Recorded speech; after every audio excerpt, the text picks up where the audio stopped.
دوستو آج کی اس ویڈیو میں ہم کلاس 12 کی انگلش بک سے لیسن نمبر 9 جو کہ ایک پوئم ہے the toys which is written by Coventry Patmore. آج ہم اس کے اندر جو لٹریری ڈیوائسز ہے اس کے بارے میں سیکھیں گے. تو سٹارٹ کرتے ہیں آج کی ہماری ویڈیو. سب سے پہلے ہم یہ سیکھتے ہیں کہ لٹریری ڈیوائسز کسے کہتے ہیں. تو اس کی اگر ہم ڈیفینیشن کریں تو ہم اس کی ڈیفینیشن اس طرح کر سکتے ہیں کہ literary devices are techniques that writers and poets use to express their ideas, enhance their writing and engage the readers. اس کا مطلب یہ ہے کہ لٹری ڈیوائسز وہ ٹیکنیکس ہے یا وہ طریقے ہیں جن کے ذریعے شاعر یا رائٹر اپنے خیالات کو مؤثر انداز میں بیان کرتے ہیں. These tools make the poem more meaningful, emotional and memorable. یہ جو ٹیکنیکس ہے یا جو لٹری ڈیوائسز ہے یہ نظم کو خوبصورت, اس کو جذباتی اور معنی خیز بناتے ہیں. اچھا, اب ہم آتے ہیں کہ اس پوئم دا ٹوائز کے اندر جو لٹری ڈیوائسز استعمال ہوئے ہیں وہ کون کون سے ہیں. تو ان میں نمبر فرسٹ ہے میٹافر. میٹافر کسے کہتے ہیں؟ A metaphor is a direct comparison between two unrelated things without using the words like or as. یعنی میٹافر ایک ایسا لٹری ڈیوائس ہے جس میں دو چیزوں کا بلا واسطہ موازنہ کیا جاتا ہے, یعنی لائک اور ایز والے الفاظ جو ہے اس میں استعمال نہیں ہوتے. تو اس کی ایگزامپل اگر ہم دیکھیں تو toys symbolise not just play things but the earthly pleasures humans wish for. یعنی کھلونے صرف بچے کے کھلونے نہیں بلکہ دنیائی لذتوں کی علامت ہے جو بڑے لوگ حاصل کرتے ہیں. دنیا کے اندر خوشی کے جتنے بھی سامان ہے, جو طریقے ہیں, اس سے بھی ہم ٹوائز کا مطلب لے سکتے ہیں. اچھا, اسی طریقے سے یہ جو میٹافر ہے اس کو ہم ایک اور جگہ پر بھی دیکھ سکتے ہیں. I struck him and dismissed with hard words and unkissed compares harsh words to a weapon. یعنی یہ جو لائن ہے I struck him and dismissed with hard words and unkissed, یعنی میں نے اس کو مارا, سخت الفاظ کے ساتھ رخصت کیا اور پیار نہ کیا. یہاں آپ دیکھ سکتے ہیں کہ سخت الفاظ یعنی ہارش ورڈز کو مارنے والی چیز سے تشبیہ دی گئی ہے جو کہ ایک میٹافر ہے. اچھا جی, نیکسٹ جو لٹری ڈیوائس ہے اس کو ہم کہتے ہیں سینیکڈکی. سینیکڈکی کسے کہتے ہیں؟ It is a figure of speech in which a part is used to represent the whole or vice versa. یعنی سینیکڈکی ایک ایسا انداز بیان ہے جس میں کھل کو جز کے لیے یا جز کو کھل کے لیے استعمال کیا جاتا ہے. یعنی ایک حصہ پورے جسم کے لیے یا پورا جسم ایک حصے کے لیے جب استعمال کیا جاتا ہے تو اس کو ہم کہتے ہیں سینیکڈکی. تو اس کی مثال آپ دیکھ سکتے ہیں, thoughtful eyes here the eyes represent the whole thoughtful boy, یعنی سوچتی ہوئی آنکھیں. تو یہاں آنکھوں سے مراد پورا سوچنے والا بچہ ہے.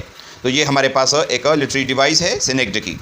نیکسٹ جو لٹری ڈیوائس ہے وہ ہے اینافورا. اینافورا کسے کہتے ہیں؟ ڈیفینیشن اس کی ہم اس طرح کر سکتے ہیں کہ repetition of a word or phrase at the beginning of successive line or clauses. یعنی اینافورا وہ لٹری ڈیوائس ہے جس میں ایک ہی لفظ یا جملہ مسلسل لائنوں کی ابتدا میں دہرایا جاتا ہے. تو اس کی جو ایگزامپل ہے وہ ہم اس طرح دیکھ سکتے ہیں کہ a box of counters and a red vein stone a piece of glass abraded by the beach. Here you can see that the word a is repeated. یعنی a piece, a box, a red vein stone, یہ سارے کیا ہے یہاں پر a جو ہے وہ بار بار آ رہا ہے جو کہ اینافورا کی مثال ہے. اوکے, نمبر 4 ہے پولیسینڈیٹن. پولیسینڈیٹن کسے کہتے ہیں؟ the use of multiple conjunctions like and or in close succession اور ایمفسس. یعنی پولیسینڈیٹن وہ ڈیوائس ہے جس میں بار بار کنجنکشنز جیسے کہ اینڈ کا استعمال ایمفسس کے لیے یا زور دینے کے لیے کیا جاتا ہے. تو اس کی مثال آپ دیکھ سکتے ہیں, and moved and spoke in quiet grown up wise. Here you can see that and is used repeatedly. یعنی اور وہ چلا اور بولا بڑے سمجھدار انداز میں. یہاں پر آپ دیکھ سکتے ہیں کہ اینڈ کا استعمال بار بار کیا گیا ہے. اچھا جی, نیکسٹ جو لٹری ڈیوائس ہے وہ ہے پرسنیفیکیشن. پرسنیفیکیشن کسے کہتے ہیں؟ اس کی ڈیفینیشن ہم اس طرح کر سکتے ہیں کہ attributing human qualities to non human things, یعنی پرسنیفیکیشن ایک لٹری ڈیوائس ہے جس میں بے جان چیزوں کو انسانوں کی خصوصیات دی جاتی ہے. اور اس کی مثال آپ اس میں دیکھ سکتے ہیں، red veined stone and sad heart. The stone is given veins like humans, اور اسی طریقے سے the heart is described as feeling sad, یعنی سرخ رگوں والا پتھر اور اداس دل، یہ دونوں انسانوں کی صفات ہے جو بے جان اشیاء کو دی گئی ہے. یعنی پتھر جو ہے یہ بھی ایک بے جان چیز ہے، اور دل یہ بھی گوشت کا بنا ہوا ہے اور بے جان ہے. تو رگ اور جو افسوس یا افسردہ دل ہے یا اداس دل ہے، یہ انسان کی خصوصیات ہے. اچھا جی، نیکسٹ ہے آئرنی. آئرنی کسے کہتے ہیں؟ A contrast between appearance and reality often when the outcome is the opposite of what is expected.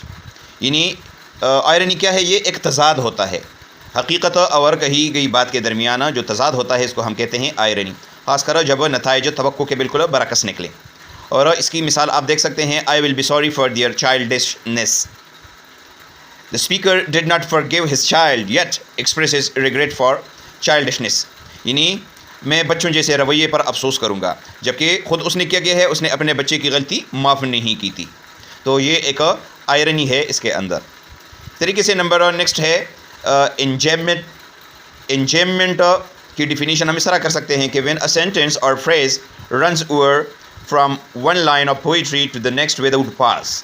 یعنی یہ وہ ٹیکنیک ہے جس میں ایک لائن ختم ہونے کے باوجود خیال اگلی لائن میں جاری رہتا ہے. اور اس کی مثال جو ہے آپ یہ جو پہلے 6 لائنز ہے ان میں آپ دیکھ سکتے ہیں. تو دوستو یہ تھا آج کا ہمارا ٹاپک. امید ہے آپ کو اس کی سمجھ آ گئی ہوگی. پھر بھی کسی بھی جگہ پر آپ کا کوئی سوال ہو تو آپ کمنٹ میں پوچھیے گا، انشاءاللہ میں آپ کو ضرور جواب دوں گا. Thank you for watching. اللہ حافظ.